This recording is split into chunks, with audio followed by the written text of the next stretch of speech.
Ibinatawag ni Kuya sina Princess at Miguel kasama ang kanilang bisita. Nais kong ipaalam sa inyo na ang itinurong frisbee ng inyong house guest na si Miguel Tan Felix ang magiging daan para masimulan ninyo ang inyong weekly task. Oh! Princess at Miguel, Yes, Kuya. kayo ang magiging leaders dito.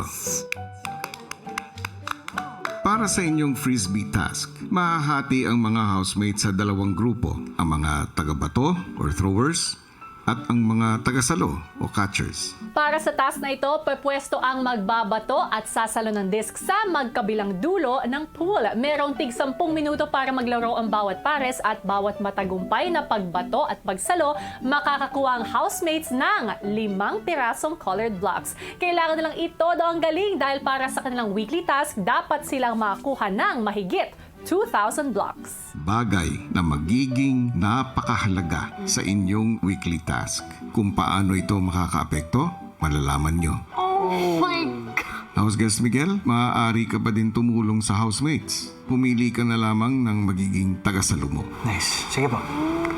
Pagbalik sa bahay, agad na nilang tinipon ang mga kasama para sabihin ng gagawing task at sinabi na rin ni house guest Miguel kung saang grupo mapupunta ang bawat housemate. Pinili ko yung mga throwers dahil nakita kong consistent kayo sa pagbabato. Kasi yun yung crucial kasi once na malayo yung bato mo, mahirapang humabol yung catcher. So, ang mga throwers na napili ko ay si Miguel, Clifford, Fred, Heath, Lela, and si Carmel. Yung mga hindi ko natawag kanina, kayo yung magiging catchers. Sunod na nilang pinag-usapan ang magiging mga pares. Sino partner mo, bro? Miguel? Si Princess po. Clifford, Drop Heath. Lela, Sofia. Ready na ba kayo, guys? Maya-maya pa, lumabas na sila sa pool area at una nang pumwesto si house guest Miguel at ang napili niyang tagasalo na si Joaquin. Ang oras para sa unang pair ay magsisimula ngayon. Go, guys.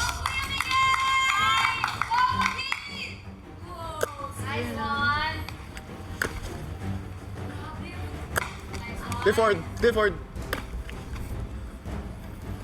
Clifford! Ayos. Mahalaga po ang pagsalo ng madaming frisbee dahil kuya ito po ang aming weekly task. Though hindi pa po namin alam para saan, but alam namin na the more the better. Siniseryoso ko po talaga yung pagsalo ng frisbees. Masyadong nasa right side mo, no? Ha! Good job, bro. Just watch the frisbee, predict kung saan siya pupunta. Kung na-predict ko na po, dyan ko po isasalo. Malakas at straight naman po yung mga baton. Magaling po siyang thrower, so madali lang po isalo. Nakakasal! Guys, kailangan pala hintayin nyo yung eye Clifford. contact bago kayo magbato.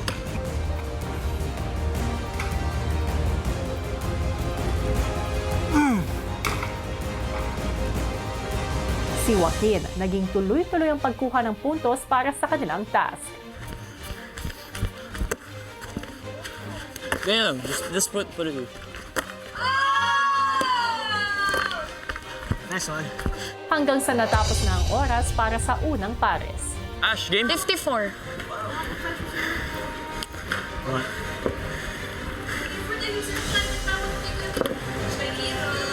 Cherry root. Matapos magamay ang task, ang sumunod na sina Ashley at Clifford naging maganda rin ang saluhan ng disc.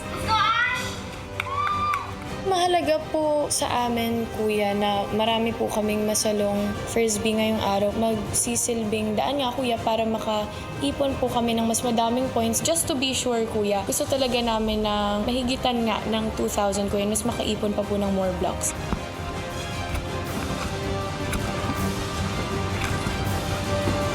Yan. Housemates, para sa pares ni Ashley at Clifford, ang oras nyo ay nagtapos na. Nice one. Ash, galing. At sa puntong ito, dito muna nagtatapos ang pagsasagawa nyo ng inyong weekly task ngayong araw. Ilan? 46.